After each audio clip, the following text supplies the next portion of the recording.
was completely ruined because too many people started doing it. Adblock. Now every website has a warning. It used to be a rare sight. Climbing Everest. Collecting vinyl. I used to be able to go to the thrift stores and come home with a handful of decent records. Trips to parks or camps. I am trying to get away from you. When a thing becomes sufficiently popular, a show, a game, a sport, people who don't actually like that thing, but want to become a part of what's popular, are inevitably a part of its demise, because producers usually want to broaden the appeal of their product, to increase profits, but they fail to realize they're changing their product for a group of people who aren't actually interested in it anyway. This then turns away the originally interested demographic.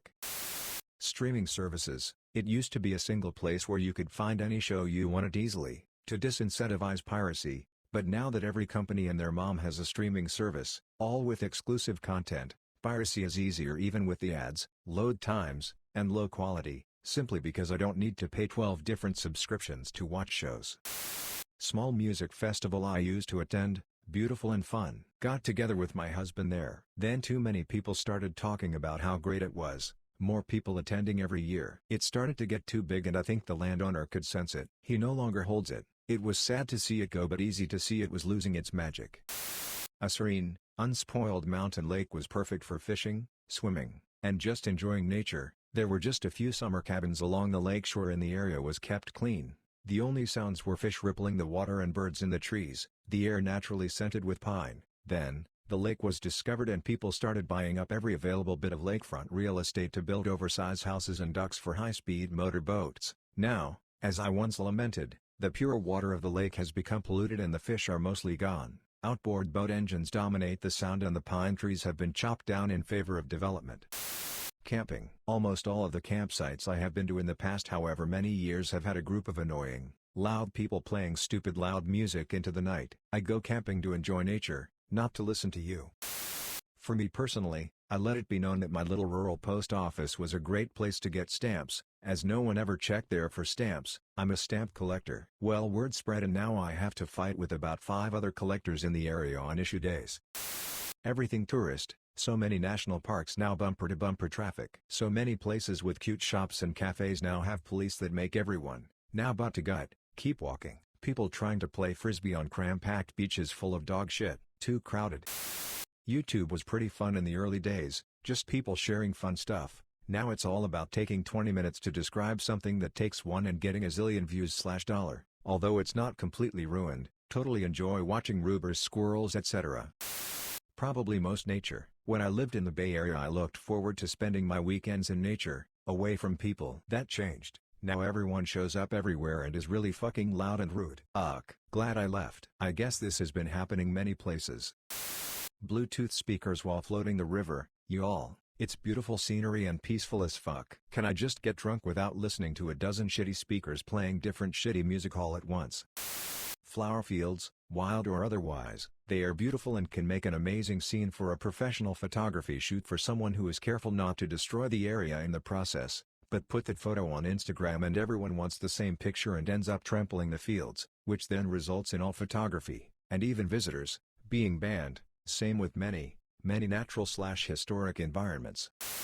The housing market because of people investing in rental properties. Half the houses on my street are rentals. Doesn't even feel like I'm part of a community anymore. Writing and film criticism. I've seen too many people claim to know what they're doing completely fail to understand the fundamentals, ultimately harping on things that aren't mistakes, and praising things that are. Concerts and shows where everyone is holding up their phones trying to record everything. Do these people not realize that they're completely ruining the experience for the people sitting behind them and who also paid good money to see the performance? Driving early to work. Now because everyone does it, it's the same as the rush hour, or driving in general. It's difficult to get anywhere with the traffic now. Storm chasing. It was fun 20 years ago, provided you had enough sense not to get too close. Leave that shit to the pros. But today, so many amateurs do it that they get in each other's way and people ahead of the storms have trouble getting to safety. The NWS has even had to ask amateur storm chasers to knock it off because some of the professionals have hit traffic jams while trying to get out of the path of tornadoes.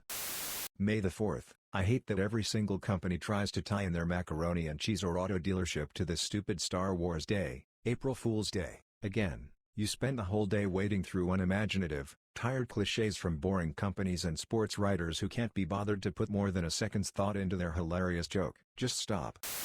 Thrifting. Thrifting used to be a way to dress yourself and your home for much less. It used to be a way to find full wood furniture for cheap, good quality tailored clothes that fit to a T, and furbish your home when you're not loaded. You can still do all of those things today, but often, the prices are much higher than they used to after so many people discovered that they can buy good quality, and sometimes branded, leather bags for a few dollars and sell them on eBay for hundreds. For many, thrifting isn't a cool lifestyle that they inhibit because they want to be environmentally friendly and hipster-like. For many it's a necessity. People searching for cheap thrifted goods and then reselling them for 10x the price they paid for it is very basic market economy, and I understand that.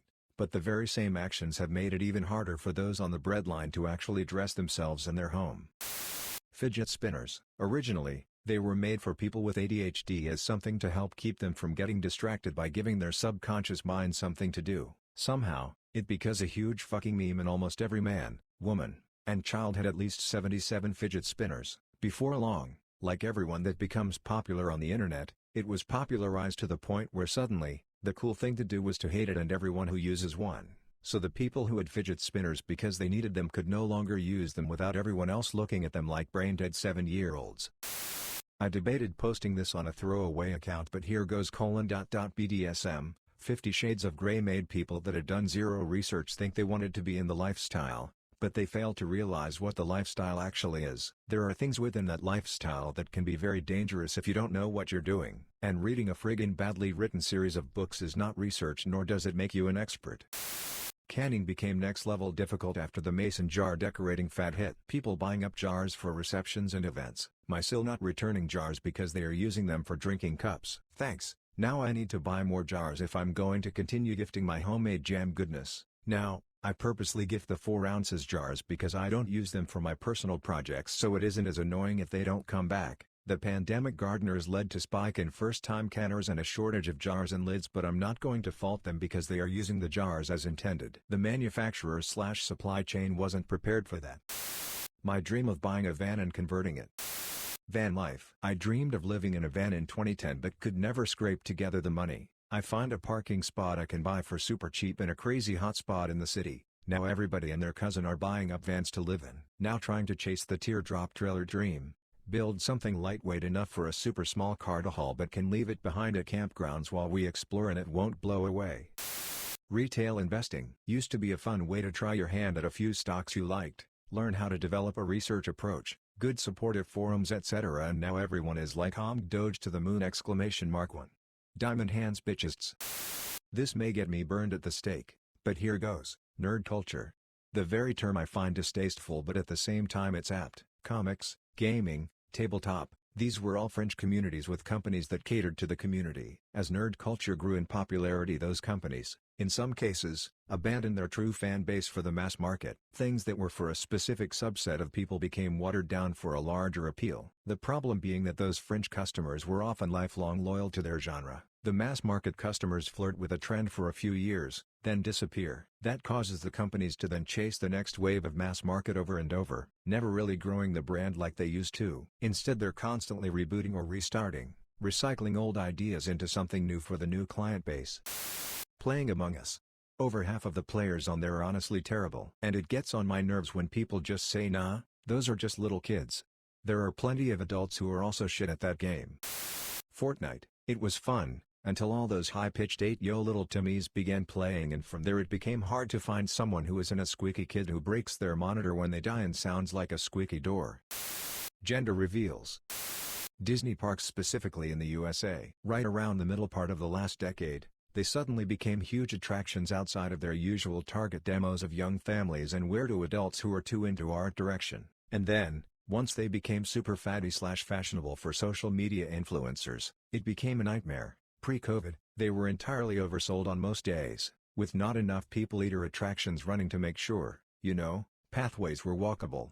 There was always a level of overcrowding, sure, outside of DLR in the 1980s Videopolis days, but not to this extent where your party literally needed to have someone whose part-time job up to the park visit was studying fast passes, dining reservations, and the mobile ordering system just to have a mildly good time and get on more than 3 rides. I really hope that with the post-COVID crowd level restrictions along with the opening of several massive new rides, the company figures out how to balance things going forward so that a day at the park is more enjoyable and less like balancing a chemical equation.